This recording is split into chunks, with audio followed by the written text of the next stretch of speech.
Hello, everyone. Welcome back to Black Pine Archives. Tonight, we bring you 9 most disturbing documented accounts from the Pacific Northwest, where rainforest trails and fog-bound timberlands have a way of rewriting themselves. These cases were compiled from first-hand statements, ranger logs, dispatch recordings, and field reports. If you enjoy horror rooted in procedure, evidence, and what can be verified just enough to ruin your sleep, subscribe to Black Pine Archives and turn on notifications. After the 9th file, leave a comment with the one detail you cannot explain. Now, settle in. Let's begin. Elliot Marsh had spent most of his adult life in the coastal rainforests of the Pacific Northwest, not because he enjoyed danger, but because the region rewarded people who paid attention. He treated trails like living documents. He noted changes in washouts, fallen bridges, shifted riverbanks, and the subtle reroutes that appeared after storms. He carried a compact camera, a paper map sealed in plastic, and a habit of photographing junctions for later reference. It was not paranoia, it was routine. On the morning he entered the Hoh Corridor, the weather behaved the way it often did there. A fine drizzle that never became real rain, low clouds that made the canopy feel taller than it was, and a brightness in the moss that looked almost artificial. The forest smelled of wet cedar, tannins, and river-cold stone. Elliot moved at a steady pace, listening to the river on his left and using it as a constant anchor point. He expected the usual variables: slick roots, soft mud, and the occasional spot where the tread had widened into a shallow pool. He reached a fork he remembered from previous seasons. One branch stayed low and followed the river. The other climbed, angling into older spruce where the understory thickened and the light dimmed. The junction was marked by a battered wooden post with no lettering left, only staple scars where signage had once been mounted. The kind of post that suggested someone had removed information rather than time simply erasing it. I took a photo of the fork because I always do. It was habit, not fear. From Elliot Marsh's statement. He framed the shot with care, as he always did. He centered the fork so both branches were visible, included the post, and angled down enough to capture the ground. The split in the path looked normal. Wet gravel with shallow boot prints from earlier hikers, a few hoof marks near the riverside, and a thin dragline across the moss beside the post. That dragline was narrow and continuous, as if something had been pulled through the understory without leaving wider disturbance. Elliot noticed it but did not assign meaning to it yet. In that region, strange marks could be branches, packs dragged by careless hikers, or deer moving through wet ground. He turned his head for what he later called a breath's worth of time, checking the sky for light. The drizzle had changed texture, thinning slightly, and he wanted to judge whether the day would open or remain dim. When he looked back at the fork, the uphill branch was no longer there. At first, his mind treated it as a mistake, a blink error, a perceptual slip. He stepped closer and expected the trail to reappear with proximity, the way some junctions hid under ferns until you stood on top of them. Instead, he found continuity where there should have been disruption. The space where the uphill branch had begun was now an unbroken bed of moss, flattened and smooth, like a careful repair. It was not the wild unevenness of natural growth. It looked pressed down, stitched closed, and blended so cleanly that the seam between trail and forest floor was nearly invisible. It was like watching a scar close, not fast, not dramatic, just finished. From Elliot's field notebook, the river branch remained. Elliot could see it continuing along the water, a clear tread with visible prints, but the uphill option had been replaced by green continuity, as if it had never existed. The junction post stood in the same place. The forest around it stood unchanged. Only the choice had been removed. He tested the surface with his boot, trying to find the edge of the vanished tread by feel. His soul sank slightly into the moss and then met firm resistance beneath, like packed soil or compressed organic matter. It did not feel like a root mat. It felt layered, deliberate. He shifted his weight and felt the ground hold. Then he looked behind him for his own prints and felt the first real spike of unease. His footprints were there, but softened at the edges. The tread pattern was still readable, yet the directionality was being erased. The impressions looked politely shaped, rounded, as if a branch had brushed them with care rather than wind smearing them at random. The effect was subtle enough that he suspected he might be imagining it until he compared a fresh step with the one he had taken less than a minute earlier. The older one looked less sharp than it should have. Boot impressions appeared abraded along directional edge, consistent with brush sweep motion. No wind event recorded for that hour. From National Park Service Incident Addendum, Elliott did what trained hikers were taught to do when a trail became unclear. He stopped moving, documented his position, and created redundant markers. He broke a small twig and placed it on a flat stone near the post. He tied a strip of survey tape around the stem of a fern, choosing a plant with a distinctive split frond so he could identify it easily. He took a second photograph, this time closer, to capture the twig, stone, and tape in one frame. He waited, watching the markers as if timing a trick. When he looked again, the tape was gone. The twig was gone. The stone remained clean and wet, as if nothing had ever been placed on it. There was no torn plastic on the ground, no snapped fern fibers, no sign of disturbance that could explain a removal. I watched the fern like it was a person. There was no tape, not torn, not fallen, just absent. From Elliott's follow-up interview, he repeated the test with a different marker, a small stack of pebbles, a strip of orange wrapper from a snack bar tucked under a root. Each time he looked away for only a moment, and each time the forest returned to a state that suggested the marker had never existed. The removals did not look messy. They looked edited. Elliott tried to anchor himself by sound, orienting to the river. The river should have been a constant presence, a low roar and rush, but the farther he shifted his attention away from it, the more the forest seemed to absorb it. The sound thinned, then dulled, as if someone had gradually closed a door. His body responded before his reasoning did. A tightness in his throat, a slight pressure behind his eyes, a sense that the space between trees had narrowed, not physically, but in the way attention narrowed when you realized you were being studied. He checked his phone. No service. That was normal in places like this. The abnormal part was the phone's behavior when he tried to place an emergency call anyway. The call did not connect, but the device generated an outgoing record with no carrier handshake, as if the attempt had been acknowledged by something that was not a tower. Outbound call attempt registered without carrier authentication. No ping recorded, no triangulation possible. From County Dispatch technical note, Elliott moved back toward the river branch, choosing the option that still looked real. He told himself he would follow it for a short distance, then loop back once his head cleared. He did not want to drift uphill into an unmarked zone.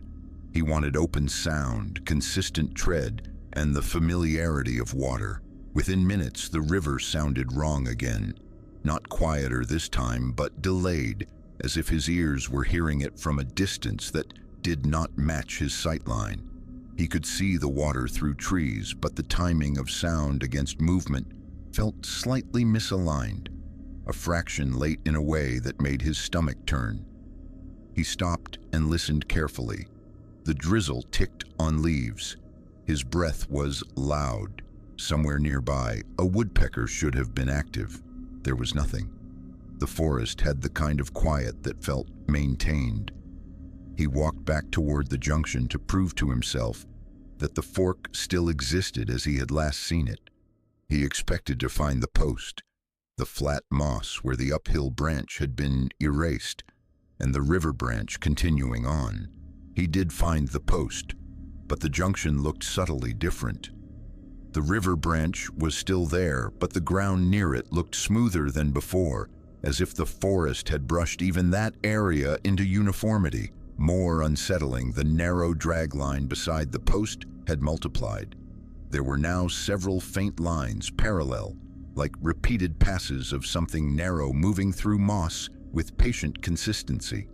Elliot could not tell whether they were new or whether his eyes had simply begun to notice patterns his mind had ignored earlier. It wasn't one drag mark anymore, it looked like practice. From Elliot's field notebook. He tried to leave immediately, choosing retreat over curiosity. He followed his own earlier footprints along the river branch, looking for the most recent sharp impressions to guide him out.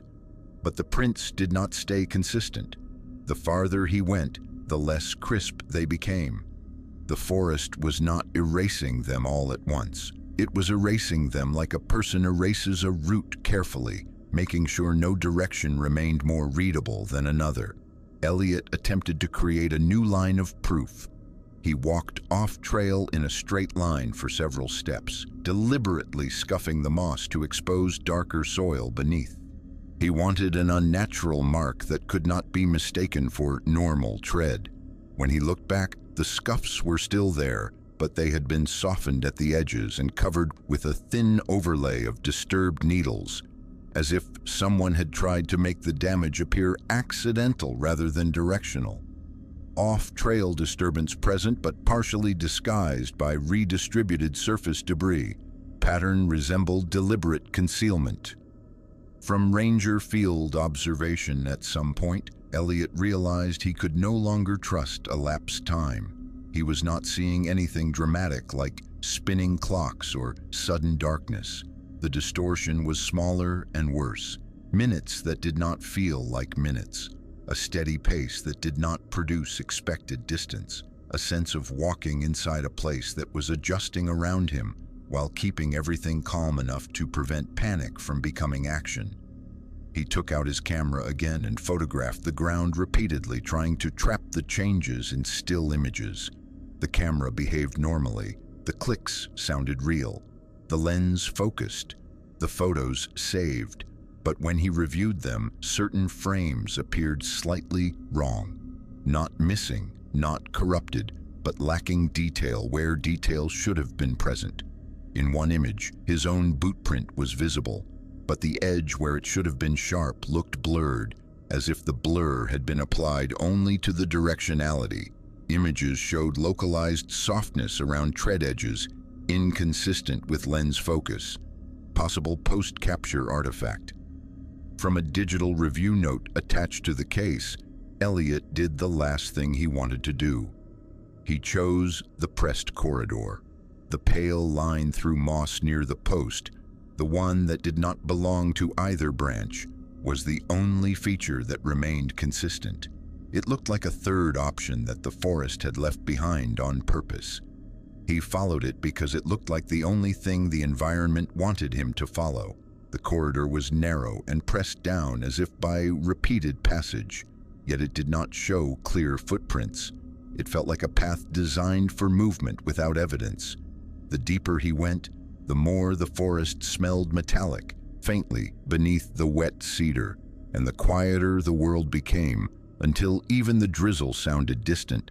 Then abruptly the corridor ended in open space, a normal trailhead parking area, brighter than it should have been, as if the cloud ceiling had lifted only there. Elliot stepped onto gravel that looked dry. His boots, which had been wet and muddy, looked cleaner than he expected. He reached the trailhead sign and felt the kind of relief that arrived too late to be comforting. The relief did not remove the question of how he got there. Elliot was located later that afternoon by a ranger who noted his disorientation and his insistence that he had not reached the trailhead by any route he recognized. His shoes were clean enough to suggest he had walked on firm ground, not the mud that should have coated them. He had no visible injuries. His hands shook when he tried to drink water. They found me where I should have ended up, but not by any line I could draw. From Elliot's debrief, his camera contained the photo of the fork, and it matched his memory, except for one detail he did not notice in the moment. Beside the signpost, the pale, pressed corridor was visible in the moss, leading away from both branches into the trees. It was not a shadow. It was not a smear. It looked like a deliberate third option. In the second photo, taken after he placed the markers, there was no survey tape on the fern, no twig on the stone, no pebble stack. Yet the camera timestamp suggested the frame was captured after he had placed them. The forest had not only removed the markers, it had removed their presence from the record. Sequence suggested contradiction between reported actions and captured frames. No evidence of placed markers found in imagery. From case file summary, Elliot returned to the region weeks later with a ranger escort and attempted to locate the same junction. The post was there, but the fork was ordinary again. Both branches present clear tread lines, normal footprint behavior. The moss showed no pressed corridor. The drag marks were absent. The forest behaved like a forest. Elliot's proof remained trapped in the only place the forest had not edited, his first image taken before he understood what he was looking at. It felt like the forest let me keep one photo on purpose, like a receipt. From Elliot's follow-up interview, the case was filed as an unexplained navigation anomaly with suspected environmental factors, but the addendum included a detail that kept resurfacing in later files. Brush sweep patterns over prints, the removal of human-made markers without residue, and the appearance of an alternative corridor that did not exist on any map. Archival transition. The first file ended with something subtle, a corridor where no trail should have been. In the next case, a group tried to create their own certainty. The forest removed it overnight. The group that filed the second report did not resemble the kind of people who wandered into trouble by accident.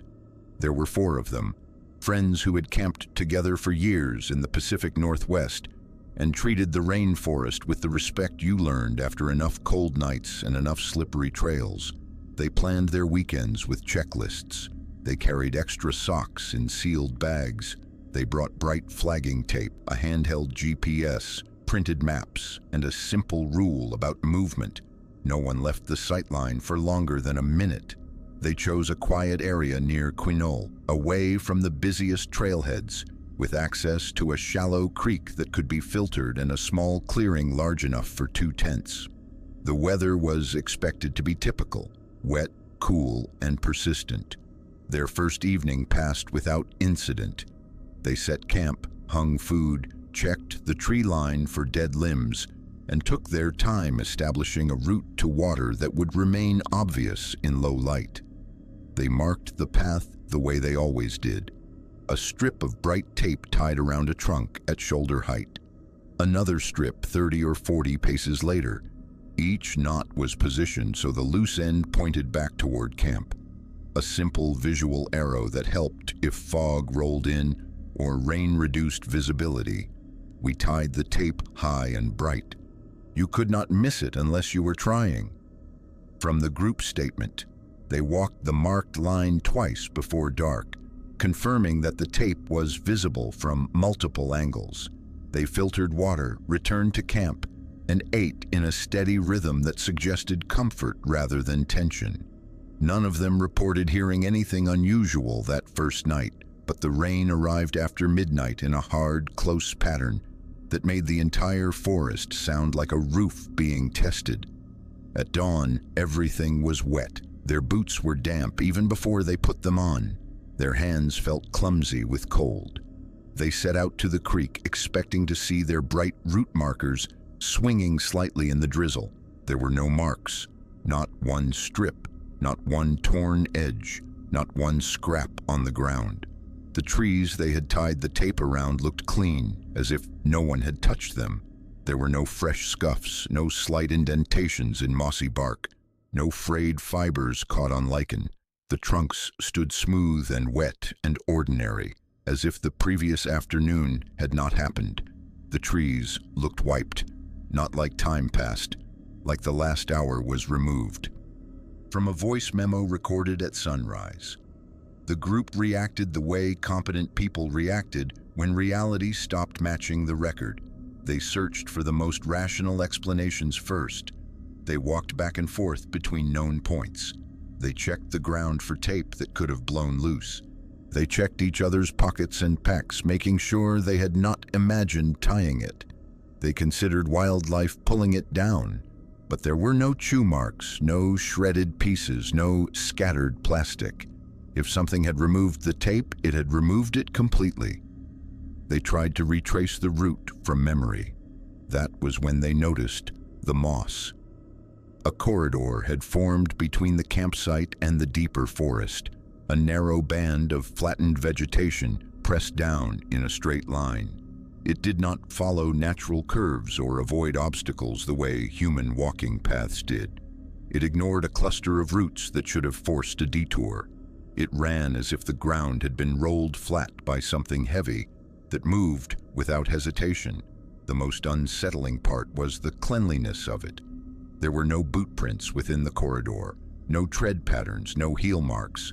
The moss was simply pressed down, uniform, like a surface that had been smoothed. Vegetation lay consistent with compression, but no boot impressions present. Corridor extended beyond declared travel radius. From a ranger patrol note, they stood at the edge of that corridor and tried to agree on what it meant. None of them could remember walking anywhere that straight. None of them recalled passing the deeper stand of spruce the corridor pointed toward. Yet the corridor looked newly made, wet and dark with compressed plant matter, as if it had been formed within hours. They turned to their GPS as the final proof. The device powered on normally. It displayed their previous day's breadcrumb track as a thin line that left the campsite, angled toward the creek, and then returned. That was the kind of record they expected. But when they zoomed in, the line did not complete itself. The breadcrumb trail ended abruptly, mid-route, with no return line. The last point sat in the direction of the pressed corridor, as if the GPS had recorded them moving that way and then stopped recording without warning. The final coordinate string on the unit did not correspond to anything on their printed map. It did not match any known trail junctions. It sat in blank forest. Coordinate string returned null mapping response. No corresponding road, trail, or waypoint in Park GIS. From a GIS technician email summary, the group made the decision to leave immediately. That decision was not dramatic, it was procedural. They packed wet gear with faster movements than they used the day before. They kept eyes on each other while they worked. They avoided stepping onto the pressed corridor, even though it was the most obvious route away from camp. They chose instead to head toward the main trail by compass and memory, aiming for the direction that had brought them in. As they moved, they began noticing something that turned the situation from confusing to actively hostile. Their own tracks were refusing to persist. The soil was soft enough that footprints should have held shape. In places, their boots did leave impressions, but those impressions lost definition faster than normal. A sharp tread became a soft outline. A heel mark blurred into a shallow depression. When one of them stopped and looked back after 30 steps, the line of prints behind them looked smoothed at the edges, as if someone had dragged a brush over wet cement before it set. Every time we looked back, the ground looked smoother, like the forest was tidying. From the written statement of one camper, there were no gusts of wind. The rain was steady but not violent. Nothing in the natural conditions explained the speed of the change. The group began walking without pausing, not because running was required, but because stopping seemed to give the environment time to adjust. They reached the main trail sooner than they expected. The distance felt wrong. The forest density seemed to shift in a way that did not match the slope they remembered. Their breathing suggested exertion, yet the time they believed had passed suggested they should have been farther. When they checked their watches, they did not match. Each timepiece disagreed by several minutes. The differences clustered around a gap that none of them could account for. The devices had been synced the night before out of habit. Now they were not. Timepieces diverged within the group. No electrical exposure reported. Disorientation noted. From Ranger intake format, the trailhead they contacted park staff. The report they filed was detailed and consistent, down to the trees they believed they had marked and the direction the pressed corridor had pointed. A ranger escorted them back later that morning to verify the site. The group expected the ranger to see the same corridor and the same absence of tape. The campsite area was intact, but the corridor was gone. The moss stood upright again with a resilience that did not match the compression they had seen. No pressed band, no flattened vegetation, no straight-line disturbance. It looked like ordinary rainforest floor, chaotic and soft and undisturbed. They searched for any remaining sign of the missing tape. Nothing. No scraps. No bright plastic snagged on branches. No residue on bark. The trees looked untouched. We went back to prove we weren't crazy. The forest refused to let us show anyone. From the follow-up statement, the ranger documented what could be documented. The GPS record ending abruptly. The discrepancy between the group's description and what was visible on site. The timepiece divergence. The lack of physical evidence where physical evidence should have been. The final note in the file used careful language and avoided conclusions. It described the disappearance of markers and the brief appearance of a corridor that could not be relocated. But the case added a new thread to the pattern established in the first report.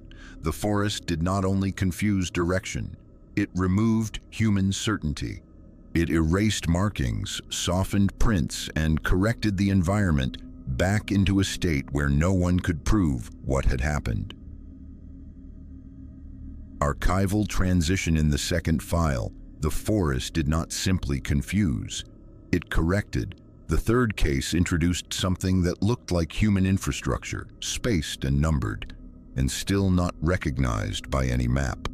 Dylan Kruger hunted elk in the shoulder seasons, when the roads stayed open but the traffic vanished and the forest smelled like wet bark, cold iron, and the first hint of snow that had not fallen yet.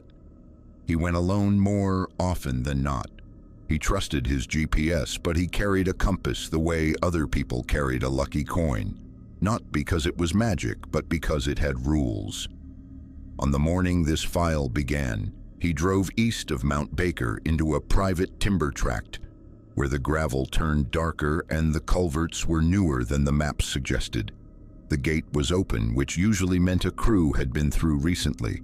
The road itself looked official enough, crowned and graded, with the familiar washboard vibration that settled into the steering wheel. He expected old spurs, dead ends, maybe a locked chain that would force him back toward the highway. He did not expect signage.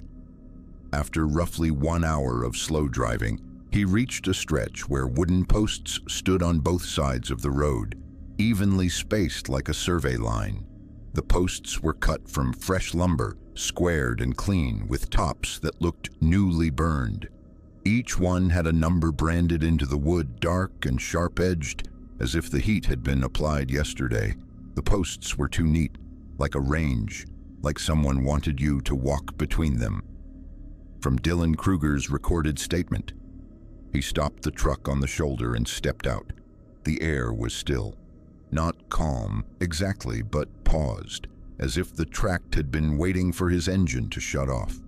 He walked to the nearest post and leaned in.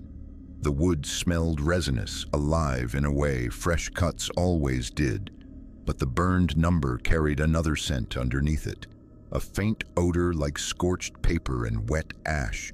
The sequence progressed by ones. The first post carried the first number, the next carried the second, then the third. and the fourth, and on, marching forward with a patience that felt deliberate. The spacing between posts was consistent enough that it could have been measured with a tape, approximately 50 yards apart, each paired set forming a corridor that framed the road like a channel. Dylan did what hunters did when something looked wrong but not yet dangerous. He tested it. He stepped between the posts. The change in sound happened immediately. It did not feel like the forest became quiet. It felt like his ears had been covered.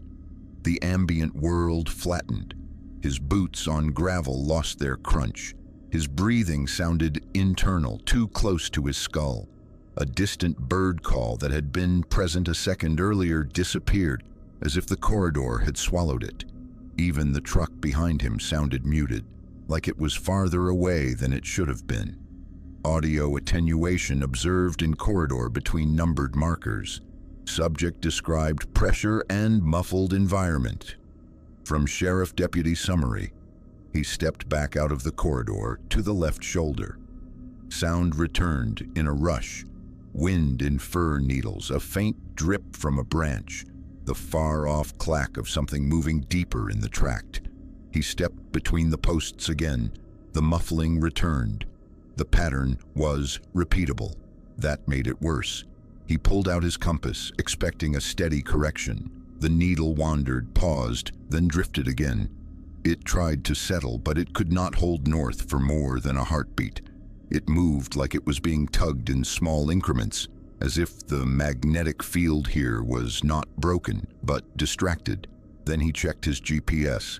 The heading indicator spun slowly, even though he was standing still. The device recalibrated. It reset. It recalibrated again.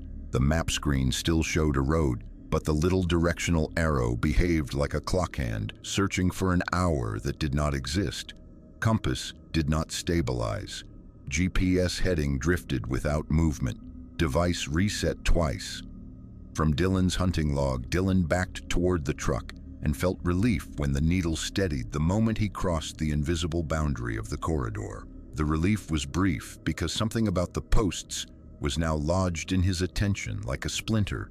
They were not random. They were not old survey stakes left behind by a crew. Their wood was too fresh. Their numbers were too clean. Their spacing was too exact. He decided to mark the location the way he always did when he found an unexpected feature, with something that would survive weather and memory. He took blaze orange tape from his pack and tied it around one of the posts, choosing a number far enough in that he would not lose the place if he had to turn around quickly. The tape squeaked faintly against the wood. The knot held firm.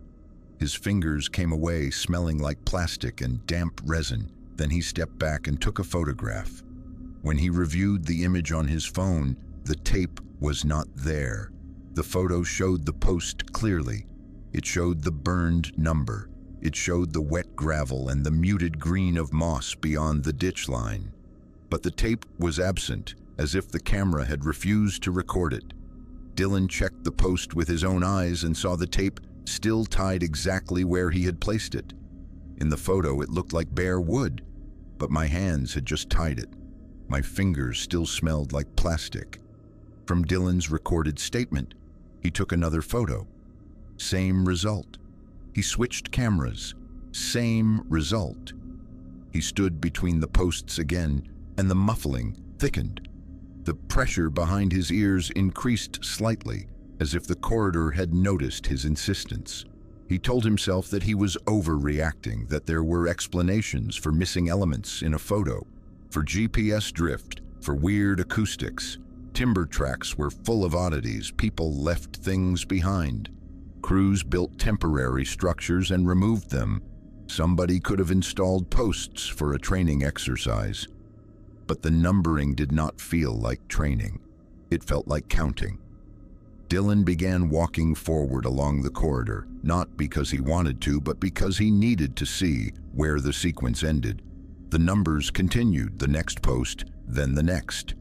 His world narrowed into the repeating rhythm of wood, burn marks, and the road running between them like a channel. He noticed the first physical symptom at around the next bend. His throat felt dry. The back of his neck prickled as if he had stepped into a draft. The muffled silence seemed to press against his skin. He tried to listen for anything beyond it and realized that even his own footsteps felt delayed, as if sound was arriving a fraction late. Then he felt something else, an awareness that the corridor was not passive. The posts looked the same, but the spacing began to feel subtly different. The road seemed narrower. The ditch line crept inward. The corridor tightened by a fraction each time he glanced away and looked back. Not enough to measure without tools, but enough to make his body notice. Dylan forced himself to count, using the numbers as anchors. If the numbers remained consistent, the world was consistent. That was the lie he tried to hold. He reached a point where he believed the sequence should have placed him near a familiar junction that his GPS had shown earlier. The junction was not there. The road ahead looked like the same road behind. The corridor of posts extended in both directions, numbered wood and wet gravel repeating into the trees like a controlled environment. He turned around to leave. That was when the corridor began to feel actively close. The muffling intensified. The forest outside the posts looked farther away, like it had stepped back from the road. The posts themselves seemed to stand a fraction closer together than they had when he entered, as if the corridor was tightening around him in slow, patient increments. Spacing measurements inconsistent with initial observation. Subject reported compression of corridor during egress. From a later ranger memo, he walked faster. He kept his eyes on the posts, on the numbers, on the road surface, looking for anything that would confirm he was moving toward his truck. His compass needle spun again the moment he stepped between one pair, then steadied when he stepped out, like a warning that the corridor was not just a place, but a condition. When he finally saw his vehicle, relief hit him hard enough to make his hands shake. Then he noticed something near the driver's side door. A new post stood close enough to scrape paint if the wind pushed it. The wood was the same fresh cut. The top was burned. The number branded into it did not belong in the sequence he had been following. It matched the identifier on his elk tag. The detail did not require a leap into superstition. It required only one conclusion. Whatever had placed these posts had observed what he carried.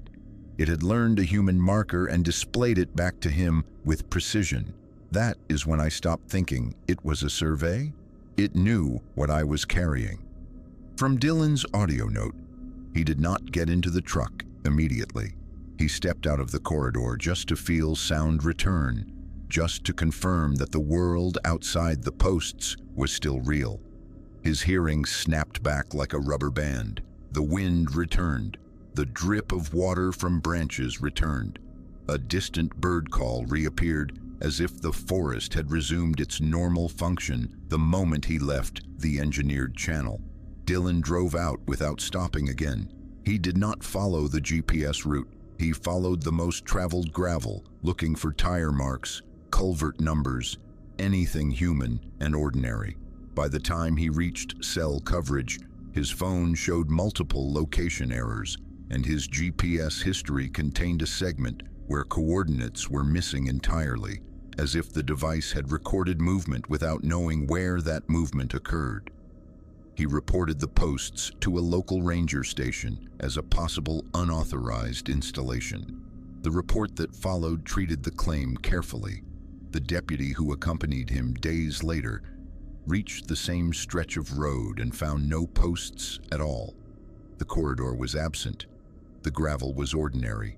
Sound behaved normally. Dylan's tape was not present, not on the ground, not caught in brush, not tied to any post. The photograph that should have shown it still did not. The only evidence that survived the follow-up visit was Dylan's original phone photo of the numbered post tops and his GPS track with a missing segment that could not be reconciled with the road network. After that, Dylan stopped hunting that tract. He changed how he navigated everywhere else. He began writing down his tag identifier on paper instead of keeping it only on his person, as if duplication could protect it. He avoided corridors that looked too deliberate. He did not trust neatness in the woods anymore. Archival transition a corridor that muffled sound and learned human identifiers suggested more than geography. The next file captured a witness on camera, and it broke the oldest rule of light. Trail cameras were designed to reduce the world to a simple ledger: what crossed the frame, when it crossed, and how long it stayed. They removed the human witness and replaced it with timestamps, angles, and repeatable settings.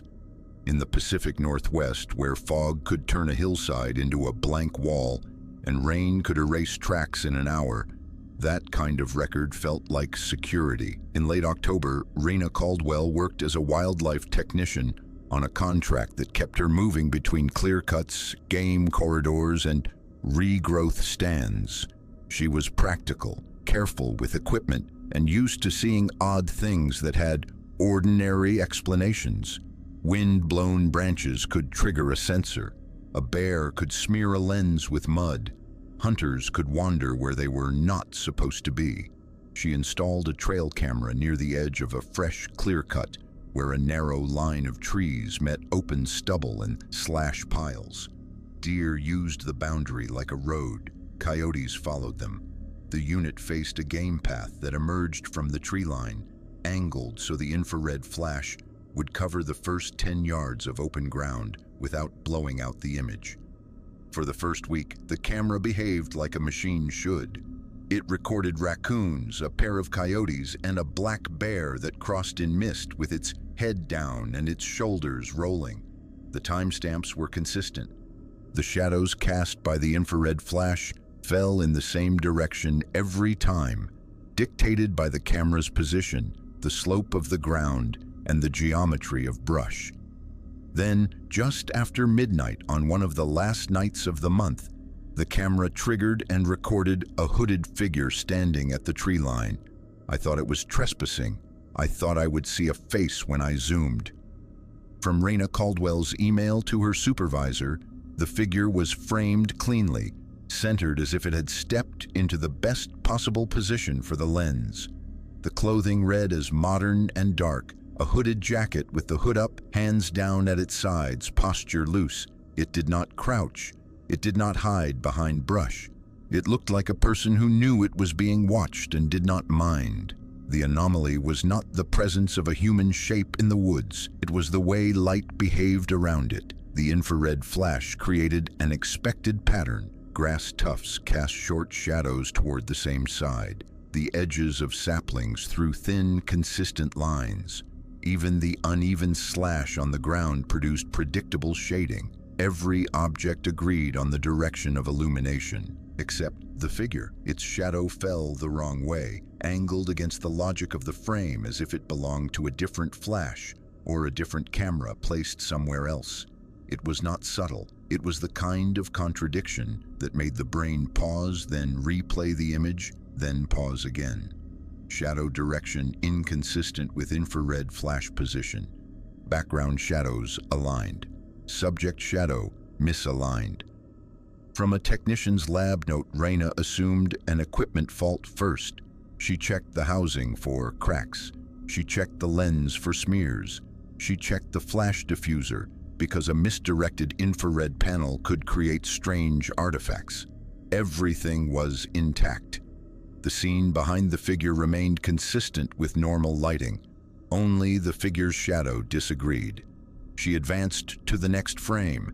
The camera had triggered again 2 seconds later, the minimum delay set by its configuration. The hooded figure was now much closer, occupying almost double the space in the image. It had not blurred as if it ran. It had not left intermediate frames. It had simply advanced by a distance that should have taken longer than the interval allowed. It moved like a cut in film, not like a person walking.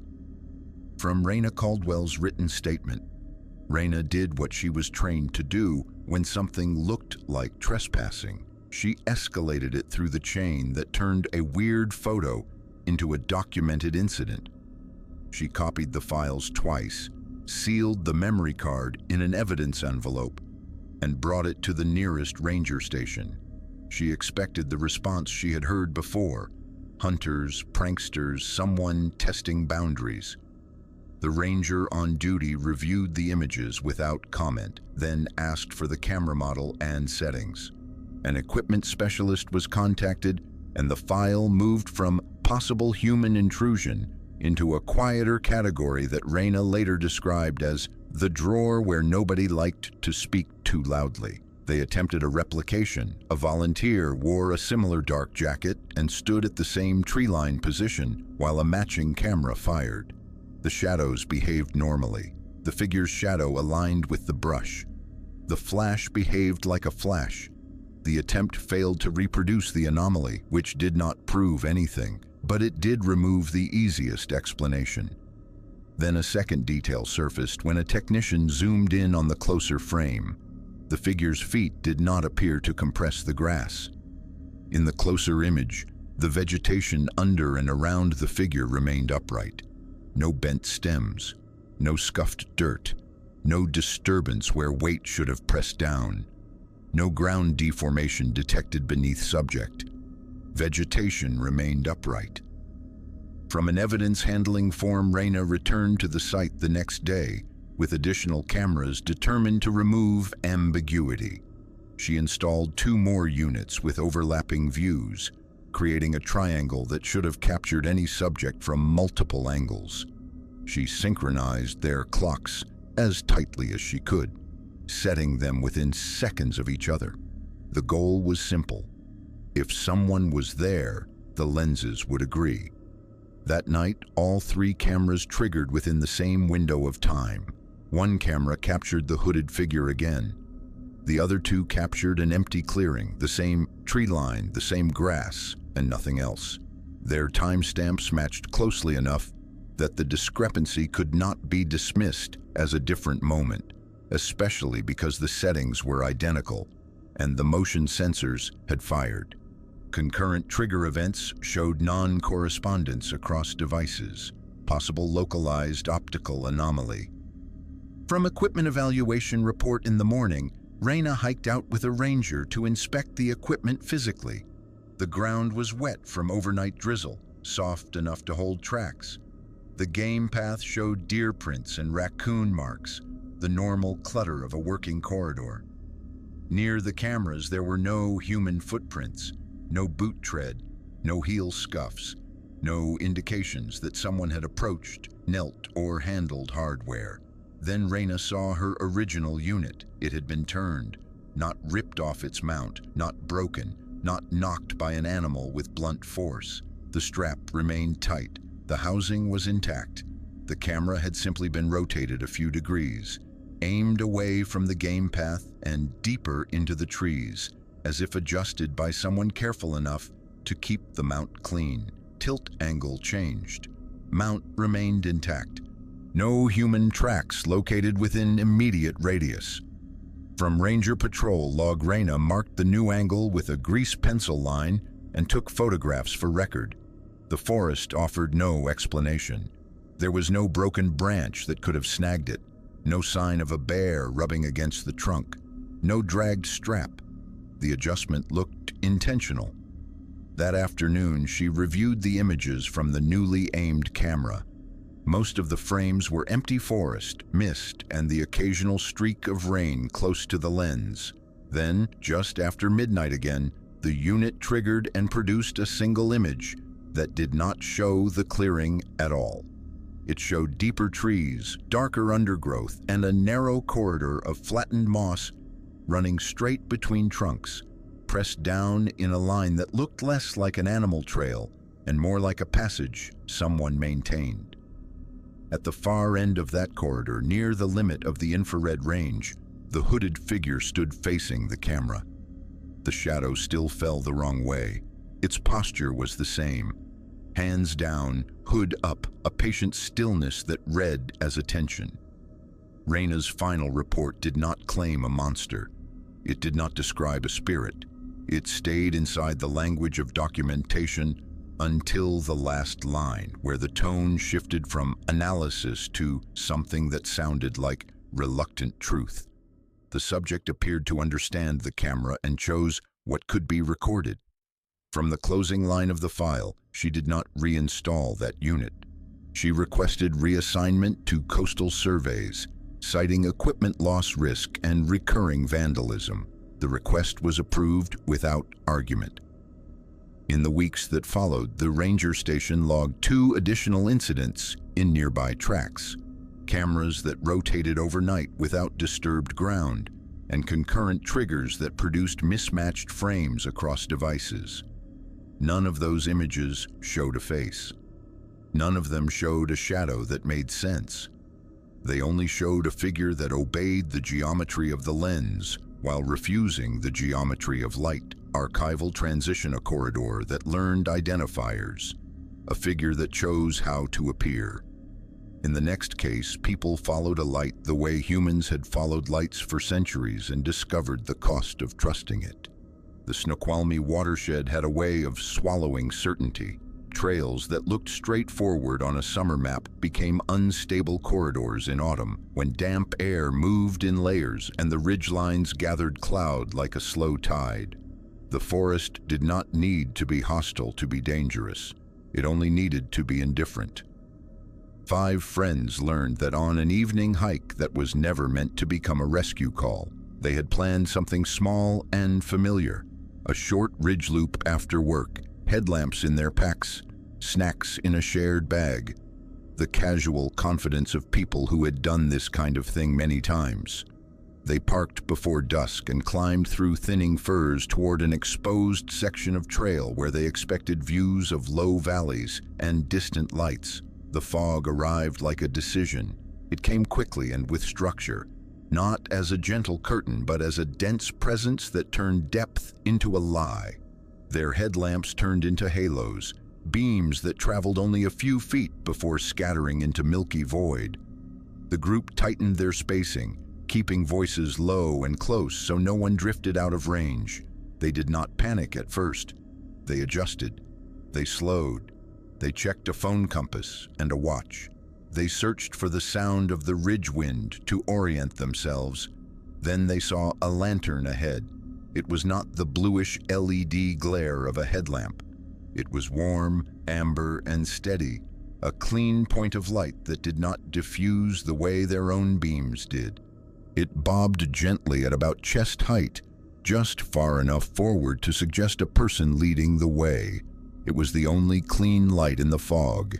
It looked like help. From a recorded statement, the decision to follow it was not reckless, it was human. In a whiteout, a light that holds a line feels like rescue, and rescue feels like permission to stop thinking so hard. They called out, not shouting, just enough to announce presence. The fog swallowed their words without returning anything. The lantern continued forward at the same pace, maintaining the same distance, as if it had not heard them or did not need to. The first thing that felt wrong was the movement. A carried light should have rhythm. It should rise and dip with steps, swing slightly with arms, wobble when the ground unevenly shifted under weight. This lantern stayed level. It did not jump at rocks or settle after a stumble. It held itself as if attached to a smooth rail running through air. Light maintained constant elevation and distance, regardless of terrain variation. From a search and rescue summary, they kept walking because stopping in fog felt worse than moving. They counted their steps between landmarks they could barely see. They tried to stay on what they thought was the ridge line, using the slope under their boots as a crude guide. Then the trail dipped into mud, a low section where runoff had softened the surface into a dark, workable paste. Their boots sank and printed deep. The impressions were immediate and undeniable. 5 sets of tracks cut into wet earth. Ahead, where the lantern should have been carried by someone, there were no prints. Not a single toe mark, not a scuff, not even the faint smear of a sliding heel. Only their own footprints moved forward into the fog. We had 5 sets of tracks and then nothing in front of us. It was like we were following a thought. From a voice memo made during the incident, the group paused without coordinating it, a shared instinct. The lantern did not stop in the way a person stops. It simply hovered, holding position just beyond the reach of their headlamps, as if waiting for them to close the gap. One of them took a few quicker steps forward, trying to catch up and test whether the distance was an illusion. The lantern drifted forward by the same amount, preserving the gap as if it was a rule. They tried stopping again, fully. They turned off their headlamps for a few seconds to see if their own light was interfering. In the dark, the lantern remained visible, a warm dot that seemed to float in its own pocket of clarity. When they turned their lamps back on, the fog looked thicker. Subject reports fixed gap behavior. Light remained consistently beyond arm's reach. From a dispatcher note compiled after the call, they attempted to regain control the way experienced hikers did. One checked the compass. The needle hesitated and then swung as if searching for a stable direction, never holding true for more than a heartbeat. Another checked a watch and noticed a small discrepancy between timepieces that should have matched within seconds. They moved backward carefully, testing whether retreat was possible. The lantern stayed ahead of them, still maintaining the same distance as if the ahead direction had shifted to follow their intent. That was when one of them tried to photograph it. The phone camera struggled in the fog. The image captured wet branches and pale air, and at the center was a perfect saturated disk of light. Too round, too clean, like a sensor mark placed over detail. There was no lantern housing, no handle, no flame, no glass, just brightness that erased its own shape. Photographic capture yielded saturated disk artifact, no housing details visible. From a digital analysis note, their breathing changed. The kind of shallow breathing that arrives before panic when the body begins deciding without asking the mind for permission. They turned their attention to sound because sound in fog can save you. Wind direction, distant traffic, water, anything that anchors. The fog swallowed everything, leaving only the rain's quiet drip and the soft suction of mud under boots. Then another sound arrived from somewhere ahead. 3 strikes. A pause. 3 strikes. It was faint at first, like a branch tapping another branch somewhere deeper in the trees. But it repeated with a patience that did not belong to wind. The rhythm did not drift. The interval remained consistent. It sounded like wood answering wood, or metal answering metal, but filtered through the damp air until it became a message more than a noise. 3 taps, pause, 3 taps. It sounded like the forest was counting. From the statement of the group leader, the lantern held its position, steady in the fog, and the tapping repeated again, as if confirming that the light and the sound belonged to the same system. The group backed away in formation, using their own footprints in the mud as a guideline. The tapping stayed ahead, not rushing, not chasing, simply continuing the pattern as if it had all night. The lantern remained visible, holding its fixed distance, as if disappointed by their refusal to close the gap. At some point, without any clear transition, they found the main trail again. The fog thinned just enough for the headlamps to reach a few more yards. They recognized a familiar rock outcrop, then a cut log they remembered stepping over on the way up. They did not celebrate. They only moved faster, as if speed could prevent whatever rules had been operating from catching up. They reached the parking area well after midnight. Their car was damp and cold. The interior smelled normal. Their hands shook badly enough that one of them had trouble unlocking the doors. They made the call once they had enough signal. They reported a guiding light in fog, tracks that ended, and a tapping pattern that did not match natural movement. They tried to describe it clinically, because describing it emotionally made it sound like a story. Search and Rescue reviewed the GPS track from one hiker's watch the next morning. It did not show a clean line along the ridgeline toward the exit they believed they took. It showed a loop, not a wide loop, not a wrong turn corrected later, but repeated tight circles in the same confined area, drawn over and over until the line became a knot. There was no exit vector. GPS data indicated repeated looping within constrained area. Exit vector absent. From the SAR technical appendix, the rescue team returned to the muddy dip where the group described seeing their tracks and the absence ahead. The mud had dried slightly, but the prints remained visible. 5 sets of boot impressions entered the area. 5 sets turned around, and in front of them, where the lantern should have passed, the ground was smooth. No prints, no drag marks, only a faint series of shallow depressions, spaced too evenly to be random, like pressure points where something had paused without stepping. No official report named it. No official report claimed an entity. The documentation stayed inside the edges of what could be described without inviting ridicule. But the pattern was filed. The 3 and 3 tapping was noted. The fixed distance was noted. The absence of tracks was noted. And for the first time in that set of cases, the forest had not merely erased a trail, it had offered to lead archival transition. The 5th file introduced a signal, 3 strikes, a pause, 3 strikes. In the 6th, that signal spoke through a radio operating on a frequency that should not have been able to speak at all. Jonah Kim and Lila Hart had spent enough weekends maintaining trails to develop a specific kind of confidence. It was not bravado.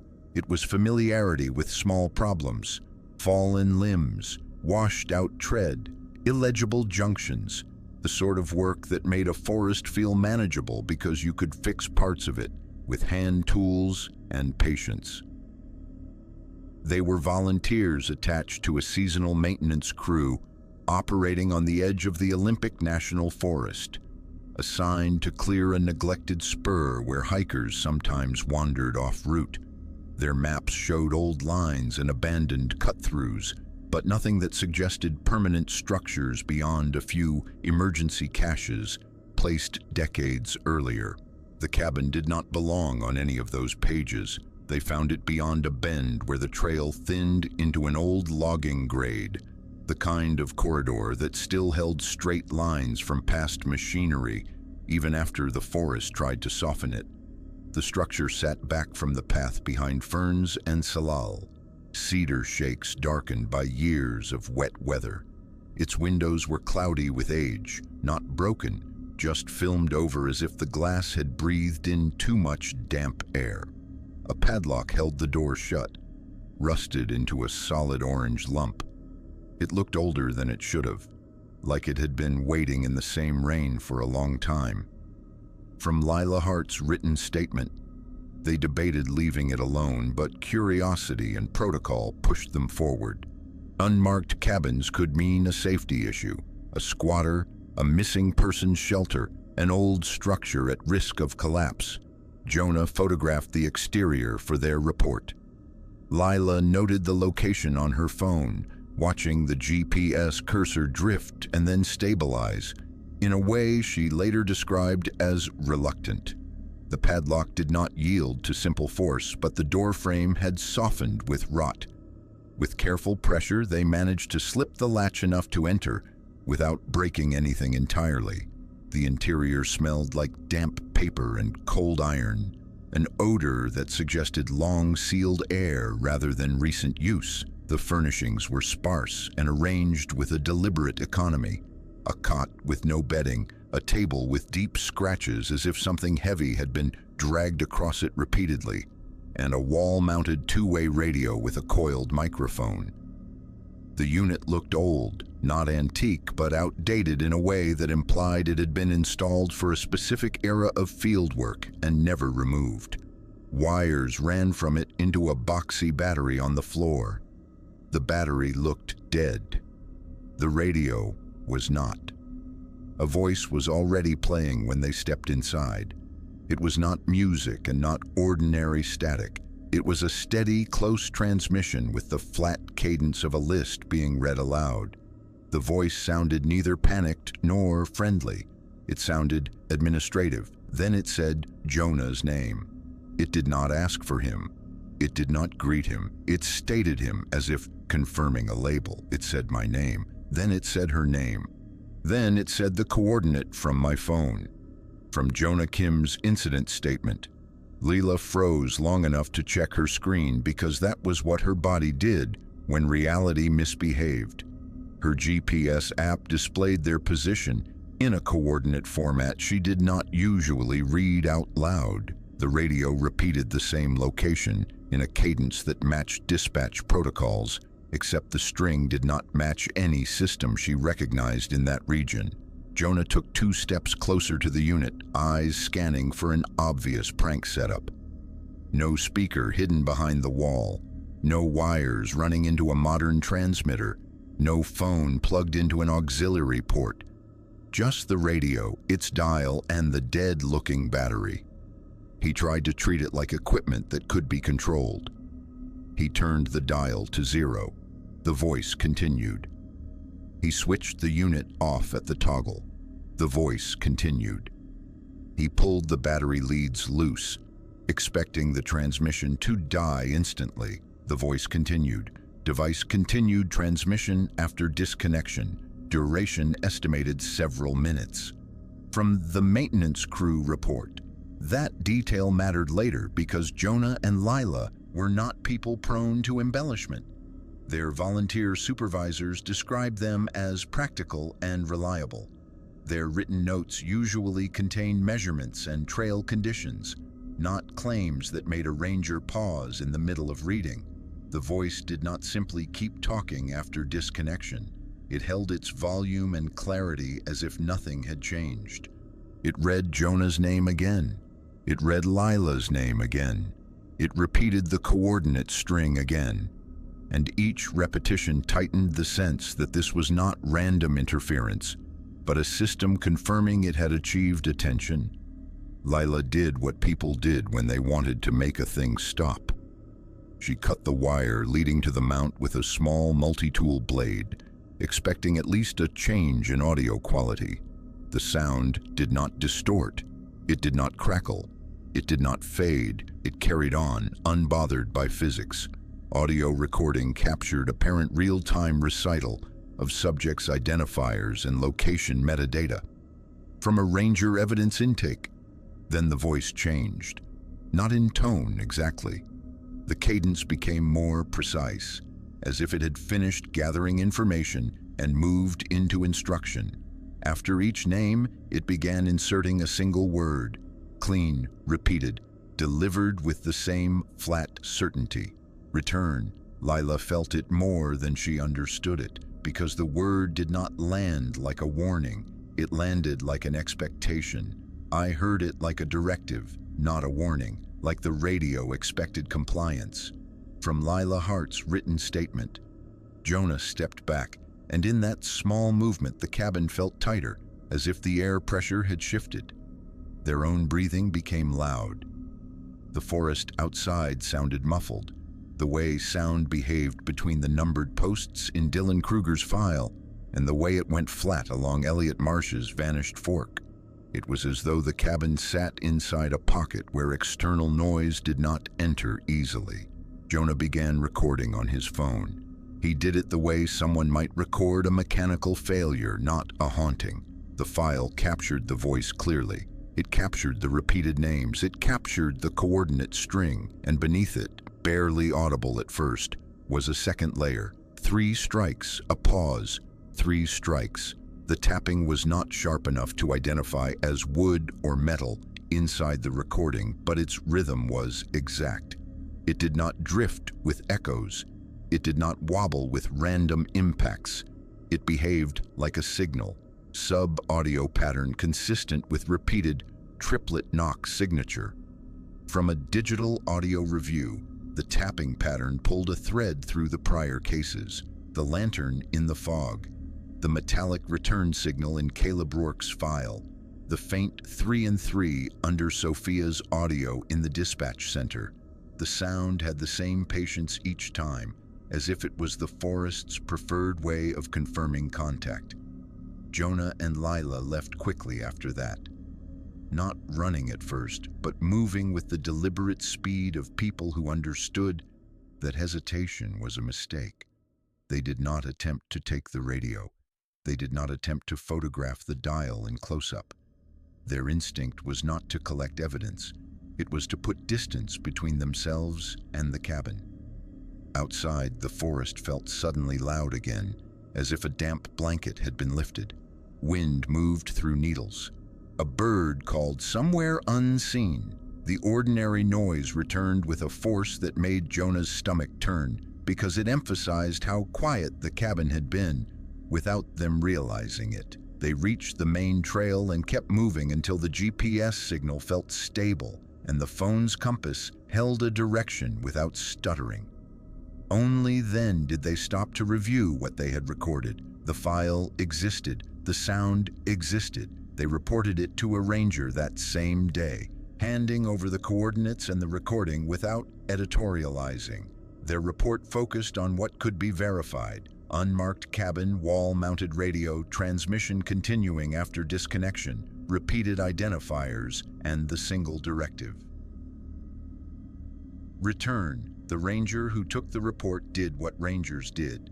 He planned a site check. The following day, Jonah and Lila returned with him in daylight, carrying their tools and their cautious certainty. The route looked normal. The spur grade was damp and green. The cabin appeared exactly where they had left it, partially concealed behind ferns. The door was still compromised from their entry. The interior still smelled of paper and cold iron. The cot was there. The table was there. The radio was gone. Only an outline remained on the wall where the mount had been, a pale rectangle where dust and damp had not had time to settle. No wires hung loose, no screws littered the floor, no pry marks gouged the wood. The removal looked clean, as if the device had been unscrewed carefully and lifted away. The ranger photographed the wall and noted a detail Jonah and Lila had not seen before. 3 small dents in the wood beside the mount location, aligned vertically, evenly spaced, like impact marks made by a narrow tool. The marks were shallow but fresh enough to lighten the grain, and they looked deliberate, not accidental. Mounting plate absent, no pry damage. 3 impact marks noted adjacent to former device location. From ranger site form, the ranger did not speculate in his report. He recorded what he could and left what he could not, in the quiet space between lines. Jonah and Lila signed their statements and were advised not to return to that spur without an official team. That advice mattered because Jonah did return once, alone, weeks later, driven by the kind of obsession that follows a clean impossibility. He did not tell anyone. He did not bring a radio scanner. He brought only his phone, his multi-tool, and the belief that daylight would make the cabin ordinary again. His phone later showed a single audio file recorded during that trip, created for a duration of less than a minute. It contained only a steady hiss and a faint tapping pattern beneath it. 3 strikes, a pause, 3 strikes, repeating with the patience of something waiting to be answered. No one ever found Jonah at that spur. Lila Hart stopped volunteering that season. She moved her work closer to towns and open roads. She did not talk about the cabin in public. In private, she described it as the first time she had felt the forest behave like a network, gathering names and coordinates the way a dispatcher did, then issuing a single directive as if the only acceptable response was compliance. Archival transition to the 6th file. The pattern had a voice, a knock, and an interest in identifiers. The 7th file showed what it did with lost property. It returned it, improved it, and used it as bait.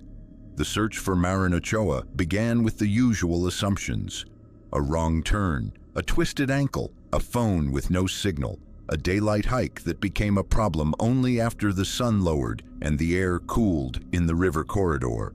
Marin was a college student who treated the rainforest like a place to reset her head. She was not reckless. She had a habit of texting her roommate before she started, and again when she returned to her car. On the morning she vanished, she parked at a familiar trailhead and walked in with a light day pack, a water bottle, and a bright jacket tied at her waist. A parking lot camera recorded her entering the path in late morning. The footage was clear enough to show her adjusting a shoulder strap and checking a folded paper map. She looked ordinary in the way people looked right before they stopped being part of the ordinary world. By mid-afternoon, her roommate's messages went unanswered. By evening, the concern became official. Rangers were notified, volunteers assembled. A search grid was drawn, and the trail she had taken was walked repeatedly in both directions by multiple teams. They found nothing, no dropped gear, no scuffed slope, no broken branch at the edge of the trail, no shouted response. The forest did not offer the usual small mistakes that missing people left behind. The first night brought heavy rain, the kind that softened footprints into suggestion. The second day brought more volunteers, more teams, more careful documentation. And still, the trail produced no artifact of Marin beyond the camera footage that proved she had entered. It was on the third morning that the backpack appeared. A volunteer named Denise Harrow noticed it first because it was standing too neatly to be trash. It sat upright beside a stump just off the main tread, positioned at a slight angle as if someone had turned it for visibility. The pack was not buried, not snagged, not half hidden in brush. It looked placed. The location was the detail that made Denise's stomach tighten. Her team had checked that exact stretch twice already. It was like it arrived after the search, not before. From a volunteer coordinator note, the ranger on duty treated it like evidence immediately. Photos were taken before anyone touched it. Gloves went on. A perimeter was made, even though it was only a backpack on a public trail, even though nothing about it screamed violence. They had learned, in that season of strange cases, that ordinary objects were sometimes the most carefully shaped messages. The backpack contained items that belonged to Marin. Her reusable water bottle with the stickers she had placed herself, a torn snack wrapper, a phone charger cable with a frayed end. The familiar things were both relief and dread, because they meant she had been there long enough to use them, and they meant she had left without them. Then the inventory shifted into the impossible. A sealed pack of fresh batteries still in unopened retail packaging, the kind you bought at a gas station when your headlamp died. A box of medical gloves, unused, the nitrile kind rangers carried but hikers rarely packed. 2 chemical hand warmers, a folded receipt printed on thin thermal paper. The receipt was crisp and dry. It was from a store hundreds of miles away across state lines, a location that did not belong to Marin's routine and could not be reached during the time window recorded by the parking lot camera. Receipt origin did not match subject's travel radius. Items appeared new, unweathered. From evidence catalog entry, the receipt's timestamp made the contradiction sharper. It bore the same date as Marin's disappearance, but a time that overlapped with her confirmed entry into the trailhead. The line items on it included the exact brand of batteries now sitting inside her pack, as if the pack had been restocked by a hand that wanted the record to match the contents. Temporal overlap indicated impossibility absent intermediate transport. From case analyst, comment rangers treated it like a fraud at first, a prank, a disturbed volunteer trying to stir attention. The alternative was too large. They traced the store location. They requested transaction records. They searched for the card number that might have purchased the items. The purchase, according to the store, was real. The clerk remembered nothing unusual. The security footage from that store, when obtained, was unhelpful in a specific way. The camera angle showed the aisle and the register, but the customer's face was always just out of frame, as if the system could see the act but refused to keep the identity. In the backpack, beneath the new items, a disposable camera sat in a side pocket. Marin's friends later insisted she did not carry disposable cameras. She used her phone. She disliked film because she did not like waiting to see whether a photo turned out. Yet there it was, with a partially advanced roll, its plastic body clean and dry despite 3 days of rain. The ranger supervisor sent the camera to a local lab with instructions to treat the film as evidence. When the prints returned, they did not look like casual hiking photos. They looked like documentation. The first images showed moss corridors pressed down into narrow, deliberate lanes. The angles suggested the photographer was standing at the edge of a trail, aiming into trees at something that could not be called a path, and yet had been made into one. Several shots captured numbered posts along a road, evenly spaced, their burned digits clear in the flash. One photograph showed a lantern in fog, held at a constant height, its glow saturating the frame's center so that the lantern's housing could not be resolved into a shape. The light looked more like a censored hole than an object. Another image showed a close-up of a hand, palm up, held beneath a camera flash. 3 small chips of wood rested on the skin, each chip burned with a single digit. The digits were different from each other, and the edges of the burns looked recent. The hand appeared to be Marin's. The sleeve visible in the corner matched the jacket she had worn that morning, yet the framing did not look like a selfie. It looked like someone else had taken it, choosing to capture proof of her hand-holding proof. This does not look like her. She would have taken pictures of the river. She would not have taken pictures like this. From a family statement documented during property return, the final photograph was the one that closed the file like a door. It showed a familiar junction near the river, a place volunteers recognized immediately because they had stood there and called her name. In the frame, the ground showed visible boot prints, and beside them, a set of brush marks swept across the soil in curved strokes, as if someone had taken a branch and erased the sharp edges of the tread. The print direction was still readable, but the forest had attempted to soften it into ambiguity. At the top edge of the photo, near the corner, was a dark, vertical shape between trees. It could have been a trunk, except it did not align with the pattern of the forest. It held a human narrowness. It did not cast a shadow. Photograph suggests staged evidence placement. Unknown subject present at frame edge. From a ranger supervisor note, the backpack itself became a kind of exhibit. Every time the case was reviewed, the same conclusion returned. The pack had been placed to be found. The new items had been added deliberately. The receipt had been included like a signature. The disposable camera had been used to connect the case to prior anomalies, as if the system operating in those woods wanted investigators to understand that these were not separate incidents, but related behaviors. The family received the backpack after the initial evidence window closed. It was returned with careful documentation and a polite explanation that felt insufficient against the weight of what had been inside it. Marin was not returned.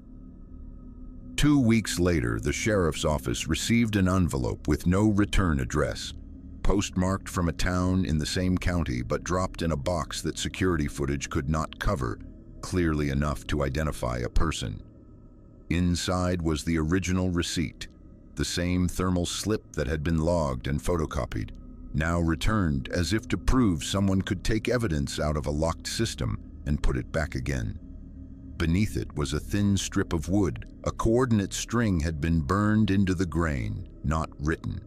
The characters were clean and deep, as if branded with a heated tool. The coordinate did not match any known mapping database. It produced no usable location. At the bottom of the strip were 3 small stamped marks, aligned in a row like a signature that repeated across cases. Coordinate burned, not written.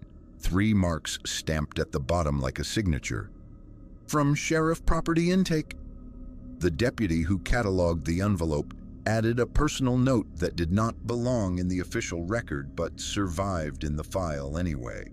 He wrote that the envelope smelled faintly of wet cedar and something metallic, like a cold tool left in rain.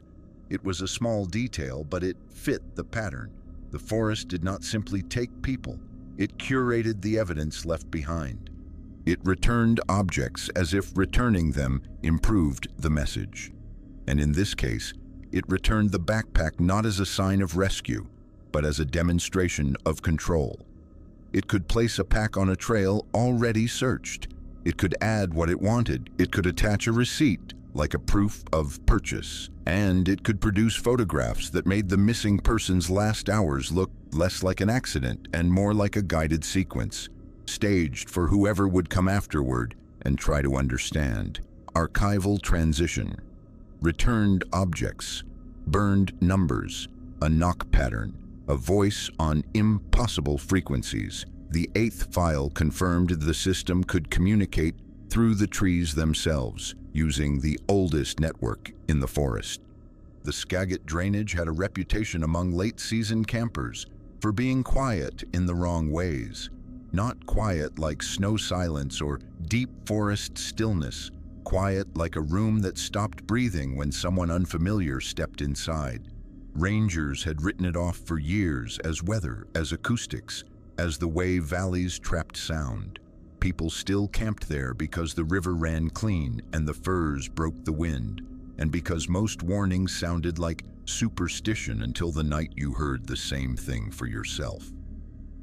The group that filed the report consisted of 3 adults, experienced enough to pack extra batteries and a backup lighter, casual enough to treat the trip like a routine reset before winter closed the roads. They chose a site on a low bench above the water, ringed by trunks and sword fern. Their fire was small and controlled. Their propane lantern sat on a flat rock, hissing softly, the only steady mechanical sound for miles. They ate, cleaned up, and settled into the slow drift of a normal camp night. The first knock came from the north. It was not the sharp crack of a branch breaking. It was not the hollow thump of something falling. It was a firm contact on wood, as if someone had struck a trunk with the flat of a tool. The sound traveled cleanly through the trees and stopped, leaving a gap that felt intentional. They froze the way people froze when they realized a noise had meaning. A second knock came from the west. Same force, same character, same distance, as if it came from a tree at the same radius from their fire. A third knock came from the south. The interval between knocks was consistent enough to count. It went around us like a clock. Not random, not angry, just scheduled. From the camper's statement at first, they tried to explain it the way humans always tried first. A woodpecker hitting in different places, a person on a nearby trail, ice shifting, a falling pine cone amplified by the hollow of a trunk. But the next sequence removed those explanations one by one. 3 knocks came from the north in quick succession. A pause. 3 knocks from the west. A pause. 3 knocks from the south. A pause.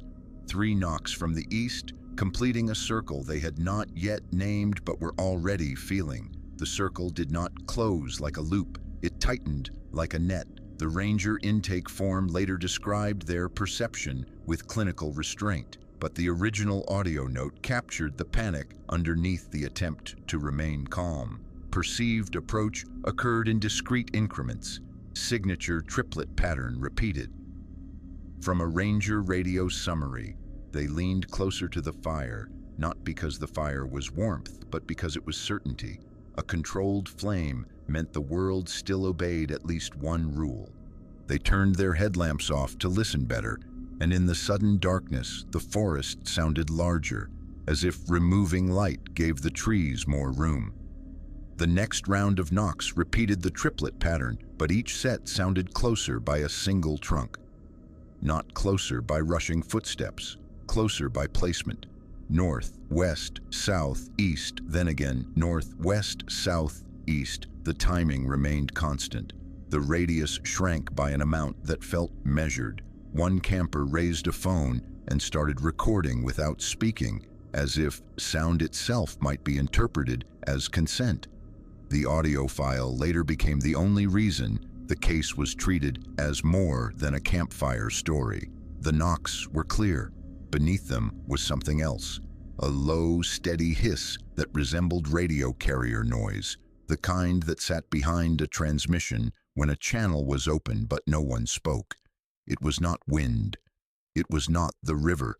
It held a mechanical steadiness that did not belong to the living forest. Audio contained both percussive knocks and low-frequency carrier-like noise.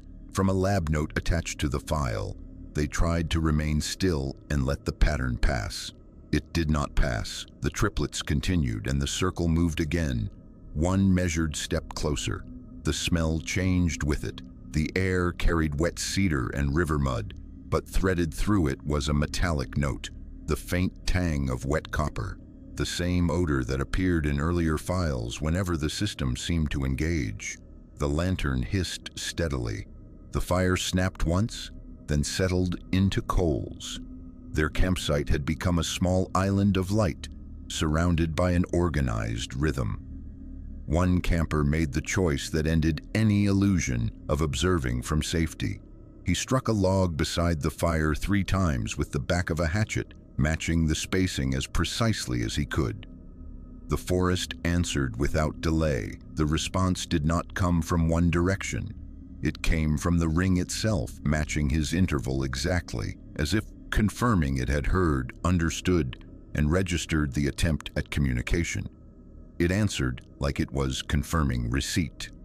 From the recorded voice memo after the answer, the circle continued. The knock pattern did not accelerate. It did not become angry. It remained patient. That was the detail that unsettled them most. Whatever controlled the sequence did not need urgency. It had time, and it behaved like a process. They began packing with the movements of people who knew the safest speed was controlled speed. Too fast and you dropped things. Too slow and you stayed long enough to be tested again. They rolled sleeping bags with shaking hands, clipped headlamps to their jackets, and kept their eyes on the dark spaces between trees where nothing visible shifted.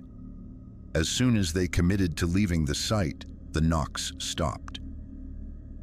The silence that followed felt less like relief and more like attention turning its face toward them. They could still feel the circle in their bodies, the memory of distance closing in steps. They walked out with headlamps on, keeping tight formation, the beam cones overlapping on the trail so no one stepped off the tread by mistake. The path was short, a known route to the road where their vehicle waited. It should have taken only minutes. Halfway there, all 3 headlamps flickered once, in unison, the way lights flickered when a battery contact slipped. Then they steadied. The air temperature dropped in a sudden wave, and the smell of wet copper sharpened, as if something cold and conductive had moved through the trees beside them. Simultaneous headlamp flicker reported. Temperature drop perceived. Odor described as metallic.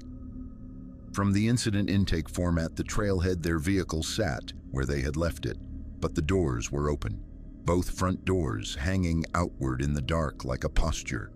The interior dome light was off. The cabin was warm when they leaned in, warmer than the night air should have allowed, as if bodies had recently occupied it. Mud marked the floor mats. The prints were not theirs. Their boots had a distinctive tread. The unknown prints were narrower, with a repeating pattern that looked almost smoothed at the edges, as if the imprint itself had been brushed. Footwear impressions inconsistent with reporting party. Vehicle cabin temperature elevated. From a deputy's brief on the hood were 3 small chips of wood, arranged with neat spacing, aligned like a deliberate offering. Each chip had a burned marking, dark and clean in the grain.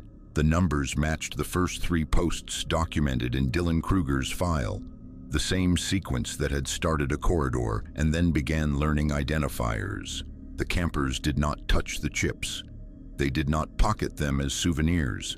They stood over the hood with their headlamps trained on the numbers and realized the pattern was no longer confined to a campsite perimeter.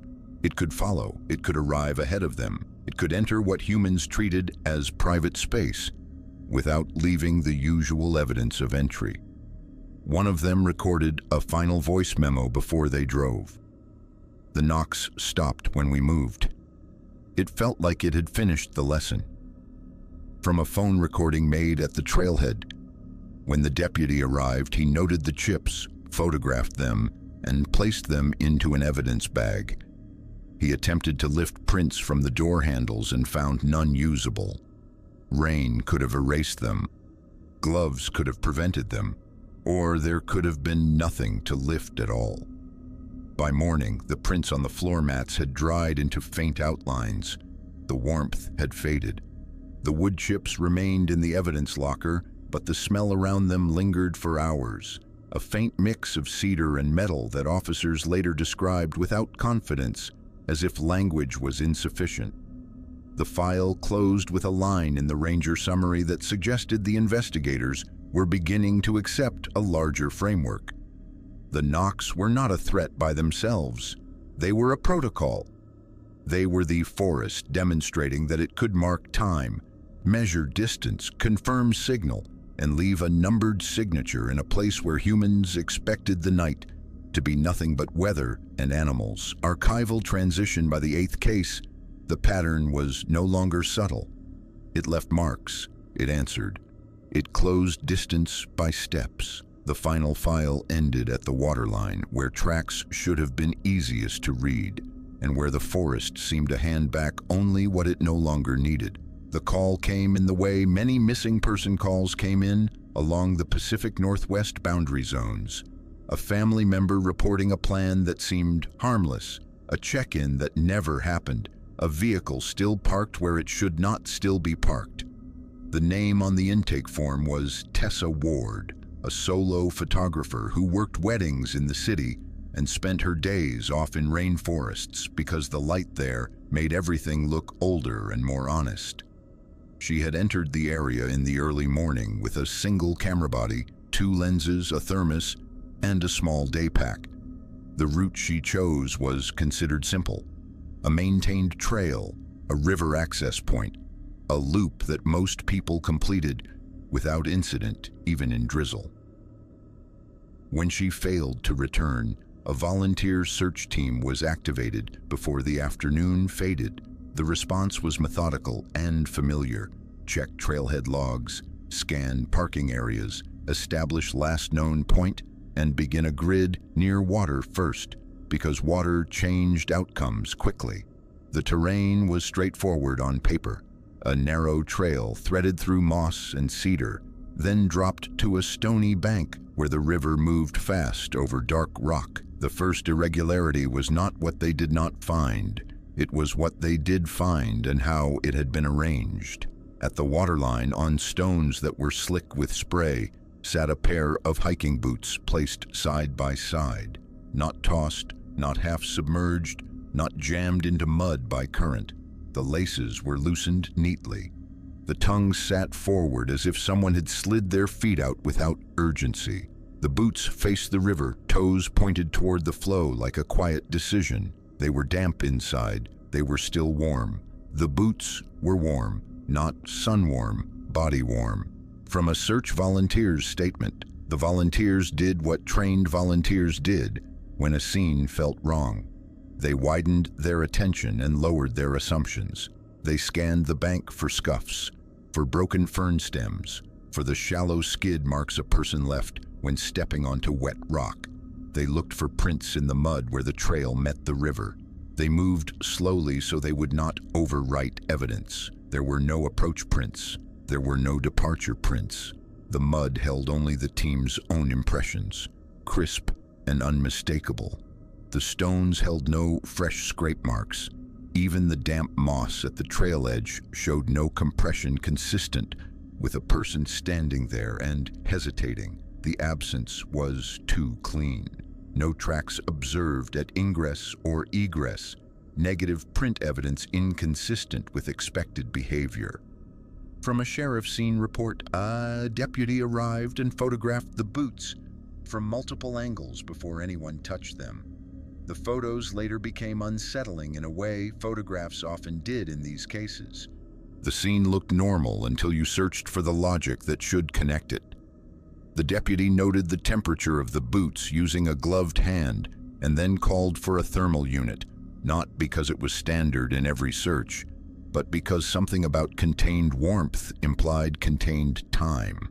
A thermal camera team arrived later and swept the stones, the boots, the surrounding bank, and the trail edge. The results did not fit the environment. The stones were baseline cold for that hour. The waterline itself was colder. The moss held the faint warmth of living green, diffuse and irregular. Only the interior of the boots showed heat, localized and contained, as if warmth had been placed there and held for the purpose of being noticed. Thermal imaging showed localized warmth limited to footwear interior, surrounding substrate baseline. From SAR equipment log, when the boots were finally lifted, the volunteers expected to find river grit, a rock chip wedged in tread, the usual small truths that proved someone had walked there. Instead, the inside of one boot contained a strip of survey tape folded cleanly, dry despite the spray, as if it had been kept in a pocket and then placed. Near the end of the tape were 3 burned dots, evenly spaced and dark in the plastic fibers, not ink, not paint. Burn marks. The tape matched the kind hikers used when they needed confidence in fog or unfamiliar terrain. It was the same general type used in a previous file where route markers had vanished between night and morning. Recovered flagging tape consistent with prior incident materials. 3 burned dots present. From evidence catalog note, the deputy logged it, sealed it, and marked chain of custody details with the kind of precision people used when they were trying to defend themselves against disbelief. The boots themselves were bagged. The warmth began to fade almost immediately once they were removed from the stones, as if whatever mechanism had kept it intact had released its hold the moment the scene was processed. Search teams continued upstream and downstream. They checked eddies, slow pockets behind boulders, log jams where objects collected. They watched for any color that did not belong in the river's dark movement. They listened for anything that might signal distress. They found no body. They found no clothing. They found no pack. They found, hours later, Tessa's camera. It was upstream, balanced on a flat rock above the current, as if set down for display. The strap lay coiled in a way that suggested careful hands rather than accident. The camera body was dry on its upper surfaces. The lens held no smear of mud. The placement was too stable for a river that stole loose objects without effort. The memory card inside the camera contained images taken that day. They were consistent with what Tessa would have shot. Close frames of moss and bark, fog swallowing distance, river water stretched into silver by long exposure, but there were also frames that suggested she had begun photographing something she could not classify. One sequence showed a corridor in the undergrowth where vegetation appeared pressed down into a narrow band, neat as if rolled. Another frame showed a trunk with a pale scar like tape had been removed cleanly from bark. Another showed the riverbank from a higher angle, as if the camera had been held at shoulder height, while the photographer stood still and studied the stones. The last image was taken at the waterline. It showed the boots on the rocks, exactly as they were found later, positioned side by side. The river beside them carried a thin, reflective sheen, and in that reflection, a dark, vertical form stood where no human stood in reality. The form had edges that did not resolve into clothing or skin. It did not cast a shadow on the stones, yet the water's reflection bent around it as if the surface resisted describing it clearly. The reflection showed a standing form without corresponding subject present on scene. From a technician's review, investigators tried to attribute the distortion to glare, to lens artifact, to a shadow from a tree beyond frame. But the background reflections were coherent. The river's geometry obeyed physics everywhere except around that shape. The image looked like a document of a thing that chose to exist only in a medium that could be replayed. The volunteers who first found the boots later described a moment they had not spoken about during the search because it sounded like panic. While they stood by the waterline, they had felt the air change, the way pressure changed before a storm. The river noise seemed to flatten for a few seconds, as if muffled, and then return. That detail gained weight when the dispatch center reviewed radio logs from the same morning. At a timestamp that aligned with the initial discovery, a channel opened without activation. It transmitted for only a few seconds. The sound on the recording was clean and close. 3 strikes, a pause, 3 strikes, the same triplet signature documented in earlier incidents. Beneath the knocks was a clipped vocalization shaped like a name, Tessa. Open channel artifact captured. Triplet knock signature present. Possible name utterance detected. From dispatcher's technical note. No one on the team had keyed the mic. No one had reported hearing the transmission live. It appeared in the system like an artifact that existed only for the archive. The sheriff's office kept the case active. The Park Service added an incident note. Search and Rescue filed their operational report. The boots were eventually returned to the family because evidence protocols did not permit indefinite retention when no further processing was possible. The family reported that the boots felt ordinary by the time they came back. Cold, heavy, just boots. The warmth that had made them impossible to ignore at the waterline did not return. No downstream evidence emerged. No witness came forward with a credible sighting. Tessa Ward remained missing. The file closed with a final compilation note assembled from 9 separate accounts, written in the cautious language of people who did not want to sound like they believed in the unbelievable. Across 9 files, a shared behavior emerged. Trails that closed, markers that vanished, corridors that formed, identifiers learned and repeated, and a signal pattern that traveled by radio, wood, and fog. It did not rush. It did not rage. It maintained. It corrected. It returned objects with additions, as if testing whether people would follow the upgrade deeper. If these accounts stayed with you, write the detail you cannot rationalize and tell us which case felt the most real. Subscribe to Black Pine Archives and turn on notifications